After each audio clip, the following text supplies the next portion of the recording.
Anak, nakalimutan mo na ba? Pinagtanggol ka pa niya sa mga magulang niya? Ay, palagi na lang akong minamaliit ng mga biyenan ko. Lahat naman ginagawa ko eh. Pero parang hindi pa rin ako nararapat para kay Angela. Anak, tinanong mo na ba sarili mo? Kasi ako, hindi ganyan ang tingin ko sa'yo. Anak,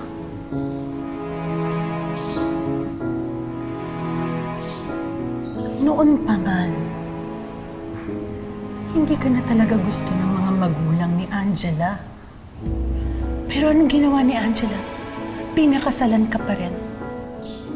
Para sa pagmamahalan ninyong mag-asawa.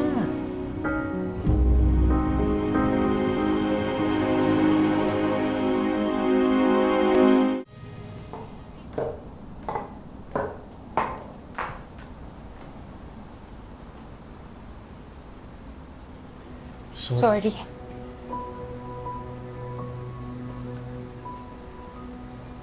Sorry, nagalit ako kagad kanina.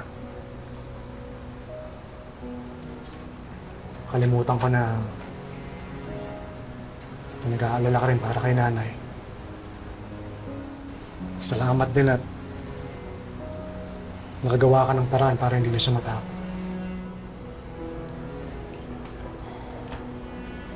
Sorry kung napangunahan kita. Alam ko naman na dapat kinausap mo na kita eh. Gusto ko lang naman kasi patunayan sa magulang mo na hindi ka nagkamali na ako yung asawa na pinili mo.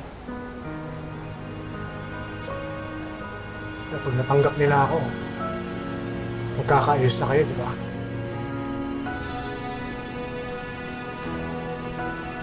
Love, gusto ko rin namang patunayan sa kanila na kaya nating dalawa.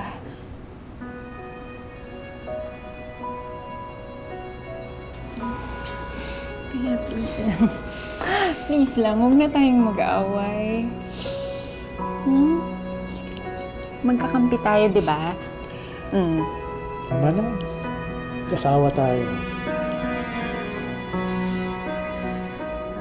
Sabihin mo sa asawa mo na hindi naman niya kailangan magbayad ka agad. Eh, mapilit po si Bernard pa eh. Nahihiya din po kasi siya sa inyo. Ay, o sige, kung mapilit siya, edi hayaan na lang natin. Pero kung talagang hindi niya kaya mag-advance, sabihin mo sa kanya, wala siyang dapat ipag-alala. Okay? Sige po, pa. Thank you po. Ingat kayo lagi, ha? Ingat din po.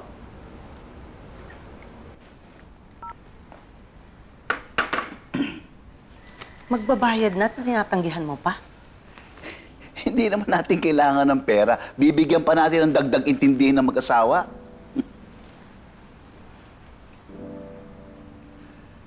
Anong iningiting-ngiti mo dyan?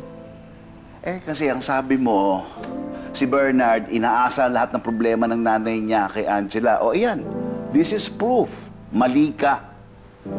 Kumikilos din siya. Oo na, At may tama na. diskarte din siya. Oo na, swerte ni Angela kay Bernard. Perfect husband ang manugang mo.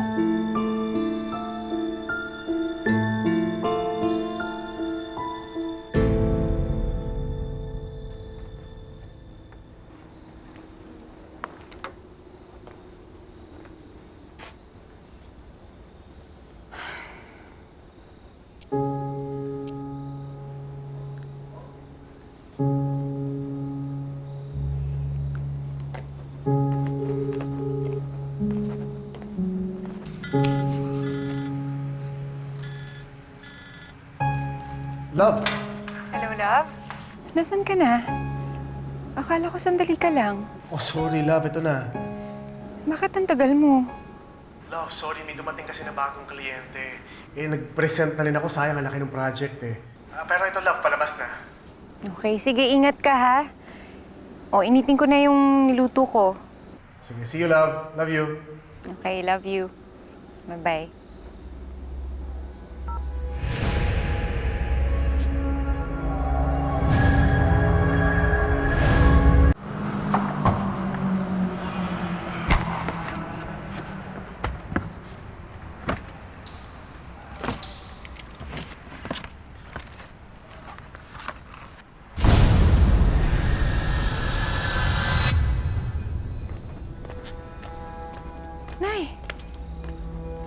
ba't ho kayo nandito?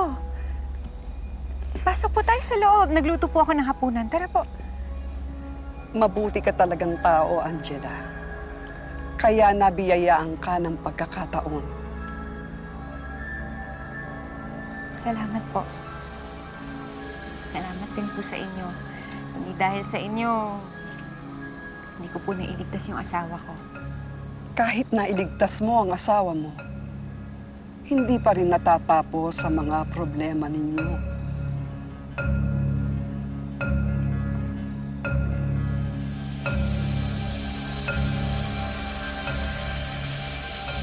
Ano pong ibig niyo sabihin? Nandito po ba si Elton?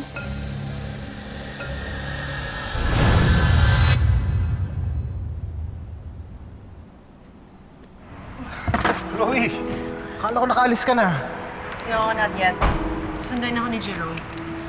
I also kind of wanna thank you for helping me with the client kanina.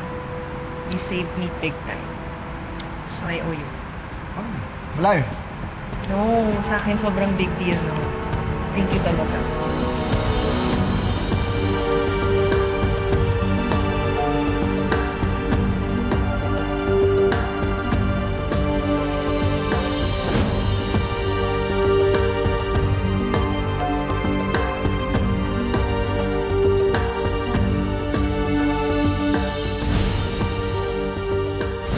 Birthday ni Chloe next week.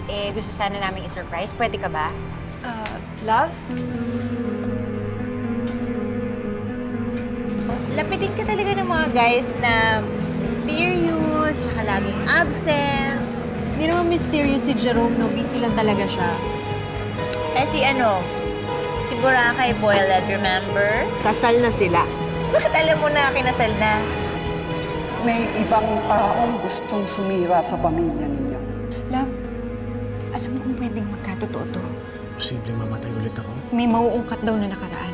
Kung hindi mo imumulat ang mga mata mo, maaari pa rin mawala ang taong mahal mo.